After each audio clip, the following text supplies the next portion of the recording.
ანძილი 100 მეტრი მოვახდენთ დარჩენილი ერთი ჟაგნის გასროლას. სამიზნეზე რომელსაც აწერია 100 მეტრი.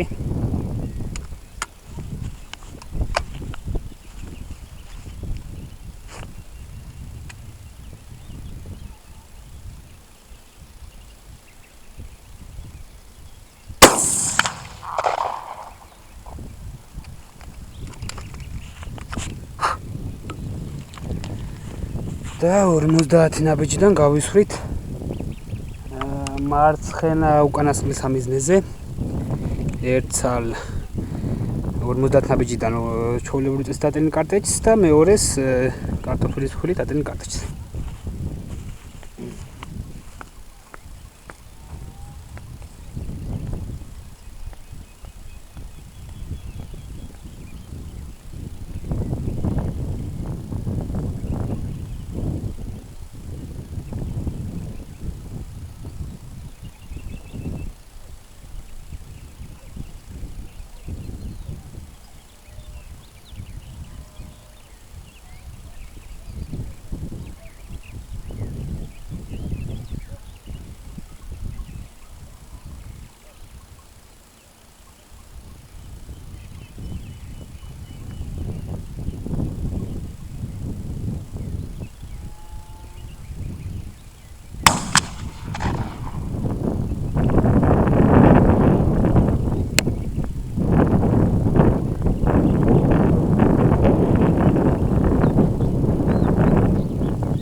კიდევ ერთხელ გადავიღოთ ვიდეო შემოვხაზე მარკერით.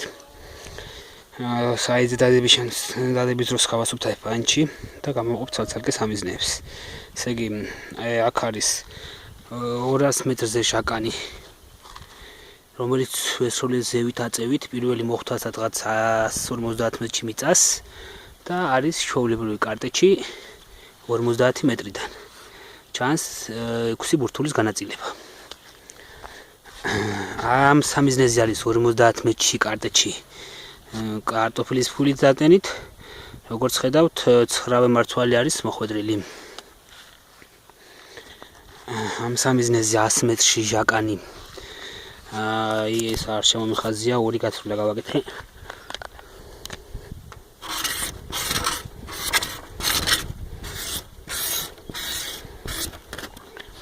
და არის 25 მეტრზე ნასრული კარტეჯი კარტოფილის ფხვილით. როგორც ხედავთ, 9 მარცვალი არის ცენტრში დალაგებული. ამ სამიზნეზე არის ორი გასროლა ჟაკანის სპილენძის უბრალო სპილენძის თავის გარეშე, რომელიც ძალიან არ მომწონს და შედეგით ხედავთ საკმაოდ ავაცდინე. და კარტეჯი არის ნასრული 25 მეტრიდან. სადაც მოხვედრილია 8 მარცვალი მეცხრე დაკარგულია. მართალია გვერდზე მოხვედრა ჩემი ვრალია, მაგრამ შედეგი აშკარად განსხვავდება კარტოფილის ფქვილით დატენვასა და ჩვეულებრივ დატენვას შორის.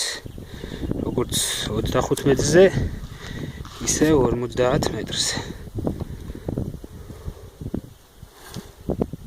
და კიდევ ერთი სამიზნე.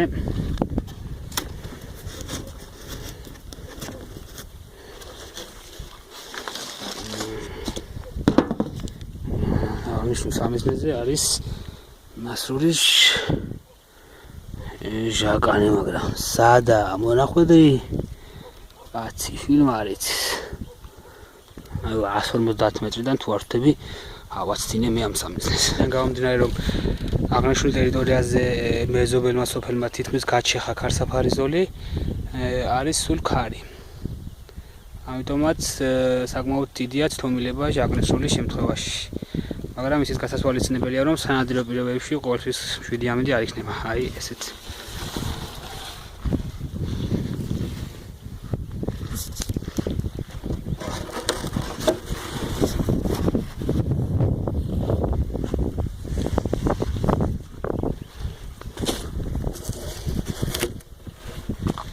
ეს ჩვენი სამიზნეებია.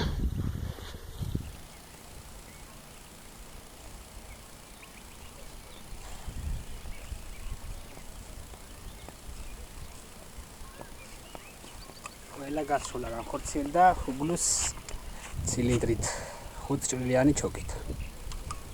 ეს იყო.